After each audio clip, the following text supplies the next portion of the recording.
Hello dear students, welcome back to DK classes. तो बच्चों, हम लोग पढ़ रहे थे क्लास 6 मैथ का चैप्टर नंबर 1 एनसीईआरटी की बुक से। ठीक है, तो एक्सरसाइज 1.1 तक हम कंप्लीट कर चुके हैं। उसके आगे का टॉपिक आज हम शुरू कर रहे हैं। ये टॉपिक दिया है आपकी एनसीईआरटी बुक के पेज नंबर 12 से स्टार्ट हो रहा है ये टॉपिक।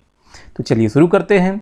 तो यहाँ पर क्या दिया हुआ है? यहाँ पर दिया हुआ है कि प्रीवियस क्लास में हम ये पढ़ चुके हैं कि लेंथ की एक यूनिट होती है सेंटीमीटर, है ना। हमें लेंथ अगर नापना हो तो कोई ना कोई यूनिट चाहिए। कोई भी चीज़ नापने के लिए, अगर लेंथ नापना हो, वेट नापना हो, या फिर कैपेसिटी नापनी हो, टेम्परेचर नापना हो, हर चीज़ के लिए हमें किसी ना किसी यूनिट की ज़रूरत होती है। ठीक है, तो लंबाई को नापने के लिए हम किस यूनिट का इस्तेमाल करते हैं? सेंटीमीटर का। ठीक है, तो छोटी मोटी लंबाई जब हमें नापनी होती है तो हम सेंटीमीटर का यूज़ करते हैं। जैसे कि आपको आपकी बुक की लंबाई नापनी हो तो आप सेंटीमीटर का यूज़ कर सकते हो।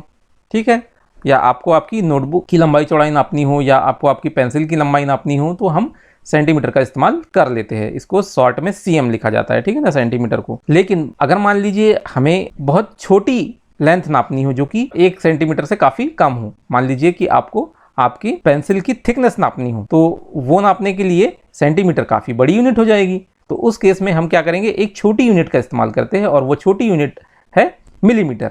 ठीक है, मिलीमीटर को शॉर्ट में लिखा जाता है एमएम। ठीक है, और 1 सेंटीमीटर में 10 एमएम होते हैं। 1 सेंटीमीटर में 10 एमएम होते हैं, ये बात आपको याद रखनी है। ठीक है, क्योंकि आगे इन बातों का इस्तेमाल हम करेंगे। तो छोटी लेंथ को नापने के लिए हम एमएम का इस्तेमाल करते हैं, यानी मिलीमीटर का इस्तेमाल करते हैं। ठीक है, ओके। लेकिन यदि हमें थोड़ी बड़ी लेंथ को नापना हो, जैसे कि आपको अगर अपने क्लासरूम की लंबाई नापने के लिए कहा जाए, तो सेंटीमीटर और मिलीमीटर ये दोनों ही बहुत छोटी यूनिट है ना। इसके जरिए अगर हम अपनी क्लासरूम की लेंथ को नापने जाएंगे तो बहुत समय भी लगेगा और बहुत ज़्यादा नंबर में फिगर आएगा। ठीक है, तो इसलिए हम वहाँ पर सेंटीमीटर की बजाय एक दूसरी यूनिट का इस्तेमाल करते हैं, जिसको कहा जाता है मीटर। ठीक है, तो मीटर जो है वो सेंटीमीटर और मिलीमीटर दोनों से ही बड़ी यूनिट होती है। तो 1 मीटर में 100 सेंटीमीटर होते हैं और 1000 मिलीमीटर होते हैं। ठीक है, ये रिलेशनशिप आपको याद रखने हैं। ठीक है, कि 1 metre is equal to 100 centimetre और 1000 मिलीमीटर। ठीक है ना। इसके बाद और भी बड़ी डिस्टेंस को अगर हमें नापना है या लेंथ को नापना है, जैसे कि 2 शहरों के बीच की दूरी हमसे नापने के लिए कहा जाए, जब हम कहीं ट्रेन से या कार से या दूसरे किसी साधन के जरिए कहीं जा रहे होते हैं, तो 2 प्लेसेस के बीच में जो डिस्टेंस होती है उसको नापने के लिए कुछ दूसरी यूनिट का इस्तेमाल किया जाता है, और उस यूनिट का नाम होता है किलोमीटर। क्या होता है? किलोमीटर। तो किलोमीटर का इस्तेमाल हम किस लिए करते हैं? लंबी डिस्टेंस को नापने के लिए। तो जैसे मान लीजिए कि हमें दिल्ली और मुंबई के बीच की डिस्टेंस नापनी हो, दिल्ली या मुंबई के बीच की डिस्टेंस नापना हो, तो क्या इस्तेमाल करेंगे? हम किलोमीटर का इस्तेमाल करेंगे। तो किलोमीटर जो होती है वो काफ़ी बड़ी डिस्टेंस को नापने के लिए यूज़ होता है। तो 1 kilometre is equal to 1000 metre होता है। ये काफ़ी बड़ी यूनिट है ना। 1 किलोमीटर में 1000 मीटर होते हैं। अब 1 किलोमीटर का फिर बाकी की जो यूनिट्स हमने पढ़ी, सेंटीमीटर और मिलीमीटर, इनसे क्या रिलेशनशिप होगा? तो ये चीज़ पुरानी जो हमने रिलेशनशिप देखे थे उसके जरिए हम आराम से निकाल सकते हैं। जैसे कि देखिए, हम कोशिश करते हैं। यहाँ पे देखिए, मान लीजिए कि हमसे कहा जाए कि 1 किलोमीटर में कितने सेंटीमीटर होते हैं, तो हम कैसे निकालेंगे? तो हम क्या 1 किलोमीटर को पहले हम मीटर में बदलें। तो देखिए 1 किलोमीटर कितना होता है? 1000 मीटर होता है। ये हमें पहले से पता है। ठीक है, और हमें 1 मीटर की वैल्यू सेंटीमीटर में पता है कि 1 मीटर जो है वो 100 सेंटीमीटर होता है ना। तो 1 किलोमीटर क्या होता है? 1 किलोमीटर होता है 1000 मीटर, है ना। मीटर के रूप में अगर हम किलोमीटर को लिखें तो कहेंगे 1000 मीटर। तो हमें पता है 1 मीटर में 100 सेंटीमीटर होते हैं, तो 1000 मीटर में कितने सेंटीमीटर होंगे? तो हम क्या करेंगे? 1000 मीटर में हमें 100 से मल्टीप्लाई कर देना होगा, तो ये हमारे सेंटीमीटर्स में निकल आएगी वैल्यू, है ना, 1 किलोमीटर की।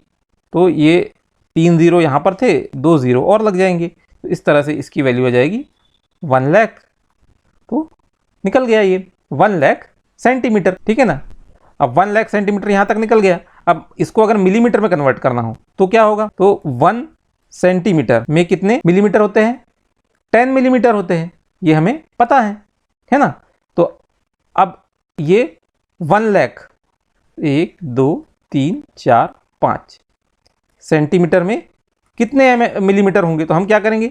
1 लाख में 10 से मल्टीप्लाई कर देंगे तो हमारे पास आ जाएगा 10 लाख, यानी 1 2 3 4 5 6, ठीक है ना।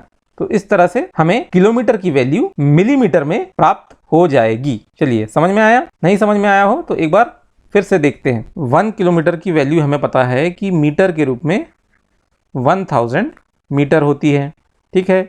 इस मीटर को हमने क्या किया, सेंटीमीटर में कन्वर्ट किया कि 1 metre is equal to 100 centimetre. 1 metre अगर 100 सेंटीमीटर के बराबर होता है तो फिर बताइए आप कि 1000 मीटर, 1000 मीटर का क्या मतलब है? 1000 मीटर का मतलब है, ये देखिए हमने लिखा है यहाँ कि 1000 मीटर का मतलब होता है 1 किलोमीटर, है ना। तो 1 किलोमीटर लिखे या 1000 मीटर लिखे, दोनों एक ही बात है ना। तो 1000 मीटर बराबरी से कितना होगा? जब एक जो है वो 100 के बराबर है तो 1000 कितने के बराबर होगा? तो यहाँ पर हमें इसमें 1000 में 100 से मल्टीप्लाई करना होगा तो हमारी वैल्यू निकल के आ जाएगी कि इसमें जब मल्टीप्लाई होगा तो ये 3 जीरो यहाँ पर थे और 2 जीरो यहाँ पर है, तो टोटल 5 जीरो हो जाएंगे। ये टोटल 5 जीरो हो गए। अब इसके बाद हम कॉमा लगा दिया तो ये हो गया टोटल 1 लाख सेंटीमीटर, ठीक है। 1 लाख सेंटीमीटर हमारी वैल्यू निकल के आ गई। अब हमें पता है कि 1 सेंटीमीटर जो है वो 10 मिलीमीटर के बराबर होता है, ठीक है। और 1 किलोमीटर जो है ये 1 लाख सेंटीमीटर के बराबर होता है। ये यहाँ पे निकाल ली, ये हम किलोमीटर को ही सेंटीमीटर के रूप में इस तरह से लिख सकते हैं, है ना।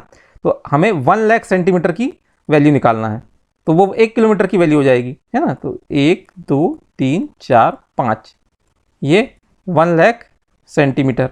तो 1 जो है वो 10 के बराबर है ना। 1 सेंटीमीटर जो है वो 10 mm के बराबर है। तो 1 लाख, 1 2 3 4 और ये 5, 1 लाख सेंटीमीटर जो है वो कितने mm के बराबर होंगे? तो वो हो जाएंगे 1 2 3 4 5 6 और यहाँ पे लिख देंगे हम mm। तो ये उसमें 10 से और मल्टीप्लाई कर देंगे। तो इस तरह से हम आराम से निकाल सकते हैं। हमें कोई भी यूनिट को दूसरी यूनिट में कन्वर्ट करना हो तो हम इस तरह के रिलेशनशिप के जरिए उसको आराम से बना सकते हैं, ठीक है। तो आपको इसमें कोई भी परेशानी नहीं होगी। इस वीडियो को रिवाइंड करके फिर से देख लीजिएगा अगर आपको समझ में अभी भी नहीं आ रहा हो तो, ठीक है। ओके, चलिए तो आगे बढ़ते हैं। अब जिस तरह से हमने लेंथ के लिए यूनिट्स पढ़ी छोटी और बड़ी, उसी तरह से वेट यानी वजन नापने के लिए भी छोटी और बड़ी यूनिट्स का इस्तेमाल किया जाता है। तो जब हम बाजार जाते हैं कोई भी चीज़ खरीदने के लिए, मान लीजिए हमने वीट या राइस खरीदते हैं, गेहूं चावल खरीदते हैं, तो हम उसको केजी में वेट करते हैं, किलोग्राम, है ना, किलोग्राम में वेट करते हैं। लेकिन अगर हम कुछ दूसरी सब्जियां खरीदते हैं, जैसे कि मान लीजिए हम चिली खरीदते हैं यानी मिर्च खरीदते हैं या अदरक खरीदते हैं, तो हम उसको ग्राम्स में खरीद के लाते हैं, ठीक है। तो किलोग्राम से छोटी यूनिट होती है ग्राम्स, ओके। तो किलोग्राम से छोटी यूनिट कौन सी होती है? ग्राम। तो 1 केजी में कितने ग्राम होते हैं? 1 केजी में होते हैं 1000 ग्राम। तो ये वैसा ही है, देखिए हमने जैसे देखा था 1 किलोमीटर, किलोमीटर में कितना हुआ था? 1000 मीटर। उसी तरह से 1 किलोग्राम में 1000 ग्राम होते हैं, ठीक है ना। तो किलो जहाँ पर भी आता है वो 1000 को रिप्रेजेंट करता है, ठीक है। तो 1 किलोमीटर में 1000 मीटर, 1 किलोग्राम में 1000 ग्राम, ठीक है। क्लियर है यहाँ तक? ओके, चलिए फिर मान लीजिए कि हमें और भी कम वजन को नापना होता है, जैसे जो दवाइयाँ होती हैं, है ना। तो हमारी जो टैबलेट्स वगैरह आपने कभी बीमार पड़ने पे खाई होंगी, तो उसमें जो वेट लिखा होता है वो मिलीग्राम में लिखा होता है, ठीक है, मिलीग्राम में लिखा होता है। तो मिलीग्राम क्या होता है? तो मिलीग्राम का रिलेशनशिप होता है कि 1 ग्राम में 1000 मिलीग्राम होते हैं। तो इसको भी हम वो मीटर वाले रिलेशनशिप में से ध्यान रख सकते हैं कि हमने देखा था कि 1 मीटर में कितने होते हैं? 1000 मिलीमीटर होते हैं, ठीक है ना। मिली जो है वो 1000 गुना छोटा हो जाती है चीज़, मतलब 1000 टाइम छोटी हो जाती है। और किलो से जो है वो किसी भी यूनिट की वैल्यू 1000 टाइम बढ़ जाती है, ठीक है। तो ये जो प्रीफिक्स होते हैं, मतलब जो शब्द लगाए जाते हैं, ग्राम के आगे किलो लगा दिया या मीटर के आगे किलो लगा दिया तो उसकी वैल्यू 1000 टाइम्स बढ़ गई, और ग्राम के आगे मिली लगा दिया तो उसकी वैल्यू जो है वो 1000 टाइम घट गई, ठीक है। ओके, तो मिली जो है वो छोटा करता है और किलो जो है वो बड़ा करता है, ओके। अगली यूनिट है कैपेसिटी की। तो कैपेसिटी यानी कि जैसे कि आप घर में बाल्टी का इस्तेमाल करते होंगे, है ना। तो लिक्विड को जो नापा जाता है वो उसकी कैपेसिटी के हिसाब से, जैसे वो जनरली जो बाल्टी होती है वो 20 लीटर्स की होती है ना। तो लीटर में नापा जाता है। या आप घर में दूध लेते होंगे तो 2 लीटर 5 लीटर इस तरह से आप दूध लेते हैं। या फिर आप जब ऑयल या घी खरीद के लाते हैं, है ना, तो वो भी लिक्विड फॉर्म में जो भी होता है तो उसको लीटर में रिप्रेजेंट किया जाता है। तो लीटर जो है वो बड़ी यूनिट होती है, फिर उससे छोटी यूनिट जो है मिलीलीटर होती है। जैसे कि मान लीजिए कि हेयर ऑयल आपने खरीद के लाया, तो हेयर ऑयल खरीदते हैं तो उसकी बोतल पे मिलीलीटर में लिखा होता है, जैसे 100 ml शॉर्ट में ml लिखा होता है, या 200 ml, इस तरह का उसकी मेजरमेंट लिखे होते हैं।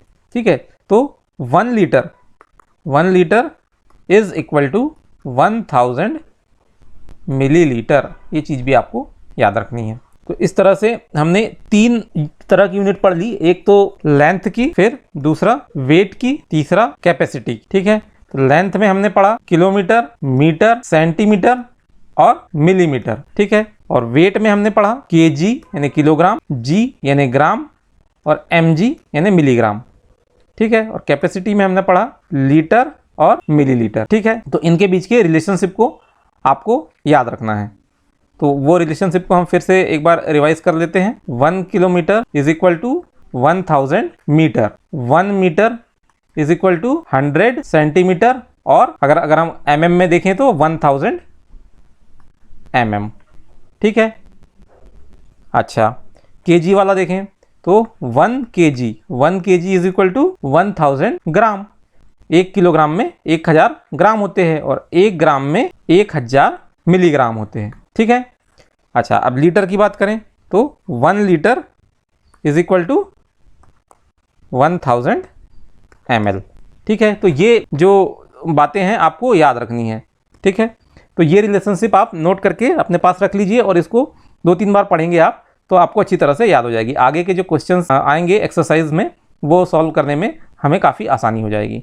ठीक है, तो इसके आगे का जो क्वेश्चंस है वो हम नेक्स्ट वीडियो में सॉल्व करेंगे। तो ये बेसिक चीज़ें हमने आज पढ़ ली है और नेक्स्ट वीडियो में क्वेश्चंस को सॉल्व करेंगे हम। ओके, तब तक आप इसकी प्रैक्टिस करते रहिए, क्योंकि प्रैक्टिस करोगे, थोड़ा सा इसको रिवाइज करोगे, तभी आपको ये चीज़ें याद रहेगी, और याद रहेगी तो आपको क्वेश्चंस सॉल्व करते समय किसी भी प्रकार का कोई कंफ्यूजन नहीं होगा।